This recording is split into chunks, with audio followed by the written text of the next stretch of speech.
Баршаңызға сәлем достар, сіздермен бірге Майра Сауытбек қызы. Бүгінгі видеода қазақтың ұлттық тағамы нарын жасайтын боламыз. Өте дәмді, сондай керемет болып шығады. Ең бастысы, нарынды жылқының етінен жасасаңыздар, өте дәмді болып шығады. Мінекей біз жылқының етін алып, осылай жақсылап жуып алатын боламыз. Жақсылап қанын кетіріп, суда жуып аламыз.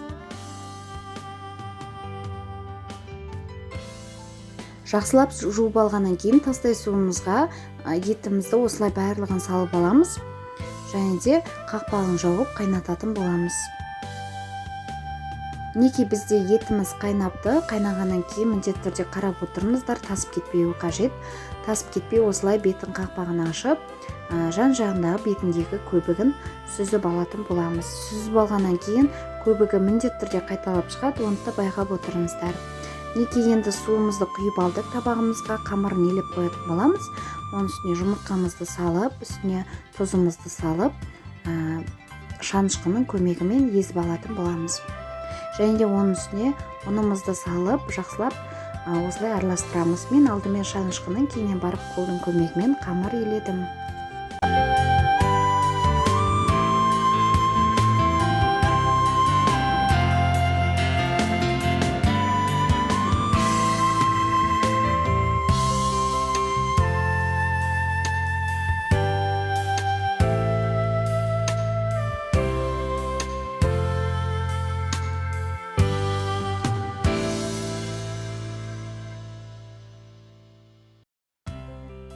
Қамырымызды міндетті түрде тындырып қоямыз. Мінекей тынғаннан кейін осындай бөліктерге бөліп, жақсылап жұқалау емес, қатты жұқа қылмай жайып шығамыз. Қатты жұқа қылсаңыздар, біздің нарынымыз шықпай қалады.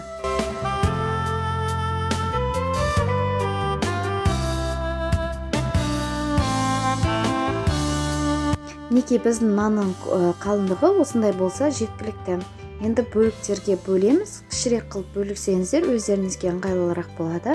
Мінекей барлығын бөліп дайындап алдық. Бірін үстіне бірін қойып, осылай дайындап. Енді біздің етіміз пісіп қалды. Піскеннен кейін осылай сүзгішпен сүзіп алып, суымыз аз болса кішкене құямыз. Мінекей жақсылап қайнады. Енді қамырларымызды осылай сала отырып пісіріп алатын боламыз. Піскеннен кейін сүзгішімізбен сүзіп аламыз барлығын. Мінекей жақсы болып пісті. Біздің ақ көбік тараған кезде онда пісті деген сөз. Енді суытамыз. Суығаннан кейін осылай орап, майдалау, жұқалау етіп кесіп шығамыз. Осылай орап кессеңіздер өте ыңғайлы болады. Және де досканы пайдаланамыз. Доскамыз міндетті түрде тап-таза болуы қажет.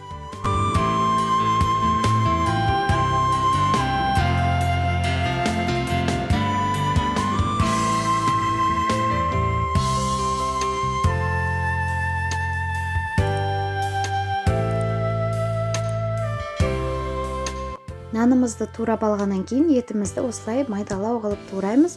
Қалған бөлігін осылай майда қылып турағаннан кейін қалған бөлігін топ-томалақ жалпақ етіп кесіп шығатын боламыз. Бізге ол бетіне қою үшін қажет. Егер де сіздерде қазы болған жағдайда осылай қазыны да бетіне қойсаңыздар, өте әдемі көрінеді, жақсы болып шығады. Және де қонақтарға ұсынсаңыздар да өте керемет болып тұрады. Мінекей біз сорпасын осылай табағымызға құйып алдық. Енді оның үстіне қамырымызды және де майдалау туралған етімізді қосып салатын боламыз.